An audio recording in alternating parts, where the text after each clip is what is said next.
네, 안녕하십니까. 다원교육에서 국어를 가르치고 있는 오경 강사입니다. 오늘 저는 고1 여름방학 국어 특강에 대해서 설명회를 맡게 되었는데요. 저희 수업은 총 4회로 진행이 되는 수업이고 수요일과 금요일 2시부터 5시 중에 하루를 선택해서 들으면 되는 수업입니다. 저는 현재 다원교육 대치와 시대인재 반포에서 고1 친구들의 내신을 담당하고 있는 강사인데요. 특히 여고들을 많이 맡고 있다 보니까 우리 여고 학생들의 이제 이런 꼼꼼한 공부법에 굉장히 최적화된 강사입니다. 저희 수업 같은 경우에는 여름방학을 국어의 골든타임으로 잡고 우리 친구들이 좀 잘 활용할 수 있기를 바라는 마음에서 만들었는데요. 우리 친구들이 사실은 이제 1학기를 경험해봐서 알겠지만 국어 공부를 할 시간이 학기 중에는 많이 없습니다. 왜냐하면 수학이나 또는 암기 과목과 같은 여러 가지 과목을 공부해야 하기 때문에 내신은 미리, 국어는 미리 해놓는 게 좋은데요. 이런 내신을 미리 할 수 있는 기회가 사실은 방학 때밖에 없습니다. 그렇기 때문에 겨울방학을 잘 활용하지 못했던 친구들도 지금 충분히 여름방학 한 달을 잘 활용한다면 좋은 성적을 2학기 때 받을 수 있을 것입니다. 우리 친구들이 사실 1학기 때 좋은 성적을 받지 못한 친구들이 2학기 때 좋은 성적을 받기가 굉장히 까다롭고 어려운데요. 이 국어 습관, 국어를 공부하는 습관을 바로 잡아줄 수 있는 수업이 바로 저희 수업입니다. 그렇기 때문에 우리 친구들이 이제는 정말 경각심을 가지고 나 진짜 2학기 때 국어 또 망하면 내신으로 대학 못 간다. 이런 생각을 좀 가지고 우리 친구들이 열심히 공부를 했으면 좋겠는 마음에서 만들게 된 수업이고요. 저희 수업 같은 경우에는 2학기의 내신도 완벽하게 대비하지만 마찬가지로 모의고사도 함께 대비할 수 있는 수업입니다. 모의고사라고 하면 이제 2학기 때 9월과 10월 모의고사를 보게 되는데요. 이 모의고사들에서 나오게 되는 영역들이 딱 정해져 있거든요. 그래서 이런 작품들과 문법의 영역들을 꼼꼼하게 공부해서 우리 친구들이 2학기 내신도 1등급, 또 9월, 10월 모의고사도 좋은 성적 받을 수 있게 꼼꼼하게 가르칠 아주 컴팩트한 수업입니다.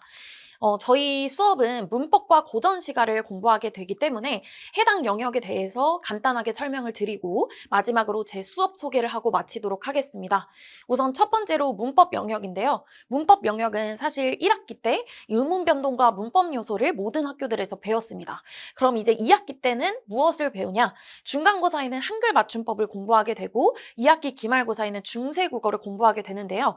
사실 1학기 때에도 그냥 표면적으로는 의문 변동이 시험 범위야 라고 하셨지만 그 안에 뭐 형식 형태소, 조사 이런 문제들을 같이 물어보셨잖아요. 여기도 마찬가지로 2학기 중간, 2학기 기말에서도 품사와 또 근대 국어의 문제들을 함께 외부 지문으로 내게 되십니다. 그렇기 때문에 시험 범위 외에 따로 공부해야 할 게 사실은 많은 거죠. 여기 문제를 보기 전에 일단 개념을 한번 보여드리면요. 이제 고1 교과서의 수록 내용입니다. 한글 맞춤법을 공부할 때 이제 제14항과 15항의 내용을 봐주시면 용언의 어감, 어미 또는 체연, 조사와 같이 품사에 관련된 개념들이 나온다는 걸 볼 수가 있고요. 또 19항과 20항 에도 마찬가지로 계속해서 전미사에 대해서 물어보고 있는 문제들이 나옵니다. 이런 문제들이 이제 그러면 모의고사에서 어떤 식으로 나오냐? 이런 조항들을 활용해서 우리 친구들이 잘 모르는 한글 맞춤법, 즉 이제 이 기억의 같은 경우에는 돌아가다로 써야 할지 돌아가다로 써야 할지 또 이런 것들만 물어보면 정말 쉽겠지만 해당 조항 중에서 어떤 조항을 적용해야 할지 이런 식으로 고1 모의고사인데도 불구하고 굉장히 어렵게 나온다는 걸 볼 수가 있고요. 특히 우리 친구들이 가장 어려워하는 게 띄어쓰기와 관련된 부분인데요. 띄어쓰기 자체도 어려운데 해당 조항을 외우고 그 조항에서 예를 들면 밖에는 조사니까 붙여 써야 되겠구나 라는 것을 우리 친구들이 알아야 문제를 풀 수가 있습니다. 그런데 이런 품사에 대한 개념이 제대로 완벽하게 갖춰져 있지 않으면 우리 친구들이 당연히 문제를 틀릴 수밖에 없는데요. 이게 내신에서도 그대로 연계가 돼서요. 내신에서는 특히나 심지어 이제 서술형으로 문제가 나옵니다. 뭐 없을 만큼이라고 나오면 이 없을 만큼을 붙여 써야 하는지 띄어 써야 하는지 띄어 써야 한다면 그 이유가 뭔지 만큼이 의존명사이기 때문이다 라는 품사의 용어를 정확하게 알아야 풀 수 있는 문제들이 출제가 되기 때문에 우리 친구들이 한글 맞춤법 맞춤법 나 잘하는데 하지 말고 품사에 관련된 개념을 완벽하게 숙지를 하고 2학기로 넘어가야 합니다.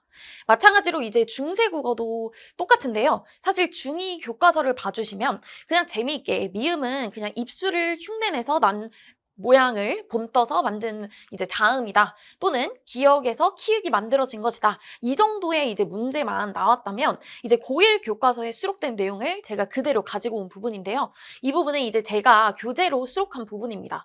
예를 들면 미음 같은 경우에도 입술을 본떠서 만든 소리네. 그래서 이런 것들을 순음이라고 하는구나 라는 한자어까지 명확하게 알고 있어야 합니다. 그래서 딱 봐도 외워야 할 게 굉장히 많고요. 또 고등학교는 이제 중학교와 다르게 조사나 높임 표현과 관련된 부분도 중세국어에서 나옵니다. 우리 친구들이 이제 중학교 때 조사와 관련된 부분을 배웠을 텐데 이게 중세국어에서도 그대로 나오게 되는데 좀 더 어렵게, 예를 들면 관형격 조사에 현대국어에는 의밖에 없지만 뭐 시옷도 있고 애도 있다. 왜 이런 것들이 있는지, 형태가 언제 이런 것들이 쓰이는지 이런 것들을 잘 외워야 합니다.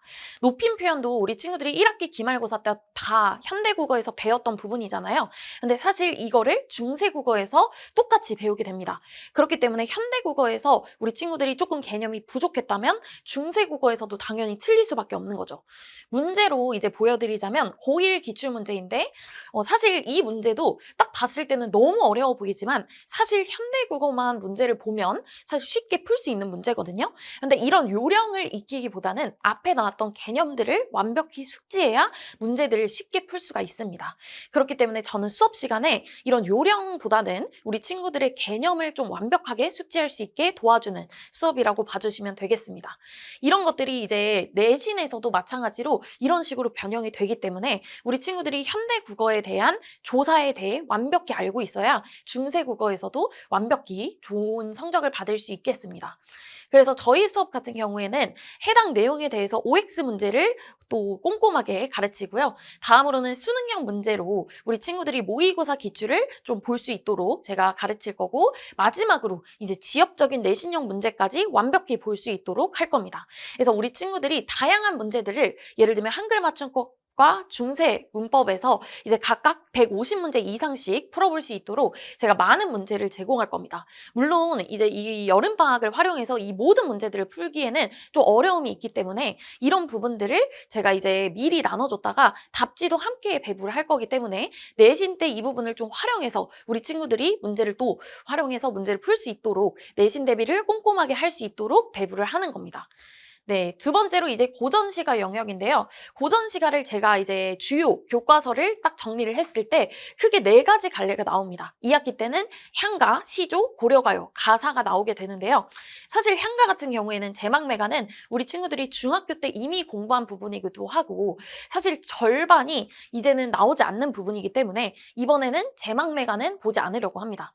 이 제막매가 같은 경우에는 모의고사나 수능에서도 출제가 되지 않는 부분이기 때문에 향가는 나중에 내신 때 공부를 해도 꼼꼼히 우리 친구들이 공부를 한다면 충분히 좋은 성적을 받을 수 있는 갈래입니다. 그런데 여기 나와 있는 시조와 고려가요는 우리 친구들이 한번 미리 공부를 해놓고 2학기에 들어가게 되면 굉장히 쉽게 문제를 풀 수가 있거든요. 특히 시조는 굉장히 짧잖아요. 3줄밖에 안 되기 때문에 우리 친구들이 다양한 작품들을 많이 봐놓는 게 중요합니다.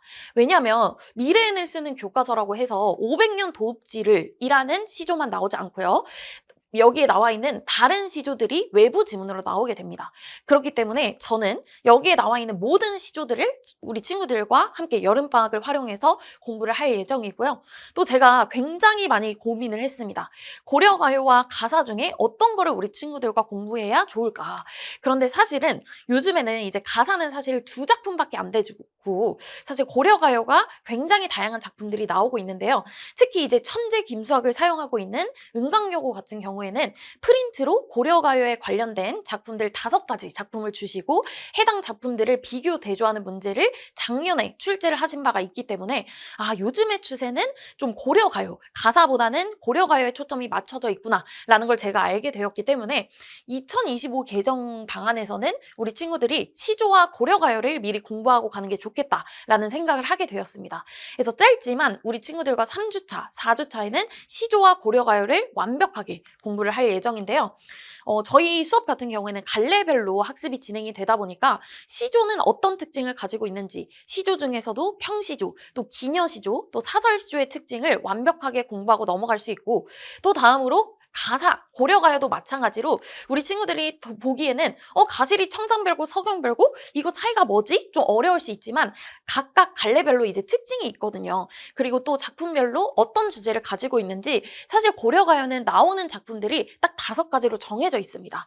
은광여고에서 출제된 이 5가지 작품만 보고 가면 되기 때문에 이 5가지 작품을 완벽하게 보고 지나갈 겁니다.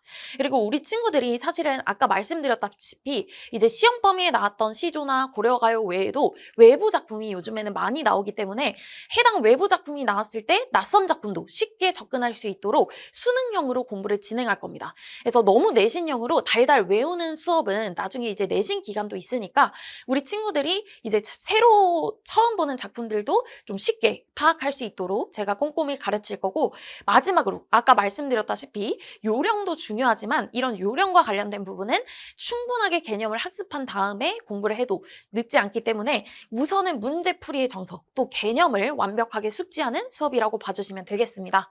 그러면 마지막으로 제 수업 소개인데요. 저희 수업은 총 4회차로 진행이 되는데 중세 문법은 사실 이야기할 부분도 많고 개념도 가장 많은 부분이기 때문에 2개로 나눠봤고 이제 시조를 3회차에 함께 진행을 하게 됩니다. 그래도 충분히 가능하고요. 마지막에 이제 고려가요를 해서 우리 친구들의 기억에 오래 남을 수 있도록 그렇게 수업을 짜봤습니다.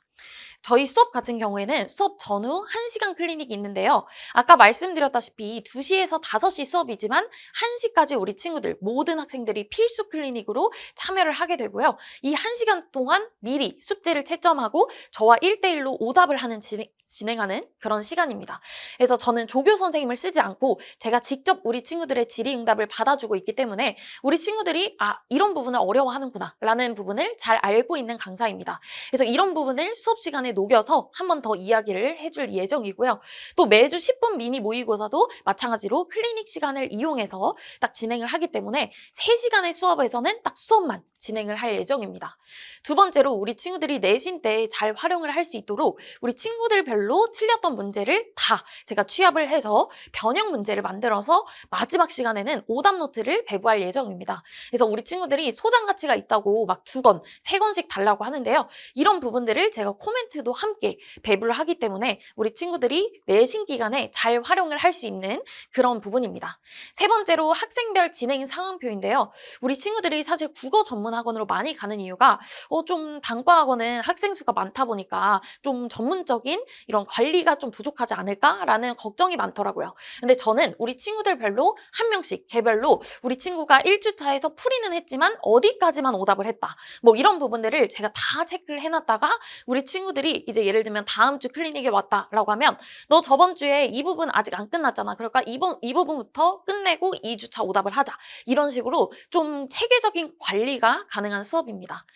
또 4번째로 소통이 바로바로 가능한 수업인데요. 뭐 예를 들면 모의고사 전날에 우리 친구들이 전 학년도에 이제 모의고사 기출을 풀어보고 뭐 질문을 할 때가 있어요. 이것도 오후 11시 12분에 질문을 했었는데 제가 오후 11시 14분에 바로 대답을 한 걸 볼 수가 있습니다. 이런 식으로 이런 질의응답 채팅방도 제가 직접 운행을 하고 있고, 마지막 5번째로 학부모님 소견서인데요. 이 부분도 제가 직접 부모님들께 보내드리고 있다 보니까 우리 친구들이 부족한 부분이 무엇인지를 잘 알고 있기 때문에 클리닉 시간에 느낀 바 또는 수업 시간에 우리 친구가 오늘은 태도가 별로 안 좋았다 또는 숙제의 완성도가 오늘은 80% 정도였다 라는 거를 꼼꼼하게 보내드리고 있습니다. 그렇기 때문에 어머니들께서도 딱 첫 주차 끝나고도 바로 선생님께서 우리 학생이 뭐 예를 들면 문제풀이가 너무 빨라서 시험을 풀 때 너무 실수가 많이 나온다 이런 부분들을 금세 알아차린다라고 하시면서 되게 만족도가 높은 수업입니다. 그래서 저희 수업 같은 경우에는 내신 1등급을 넘어서 모의고사와 수능을 함께 대비할 수 있는 수업입니다. 그래서 우리 친구들이 내신도 같이 잡고 또 수능도 함께 잡고 싶다라고 한다면 저희 수업을 들으면서 좀 2학기에는 조금 더 체계적으로 공부를 할 수 있는 그런 국어 습관을 갖췄으면 좋겠습니다. 네, 그럼 이번에도 꼼꼼하게 국어 공부를 진행하도록 하겠습니다. 감사합니다.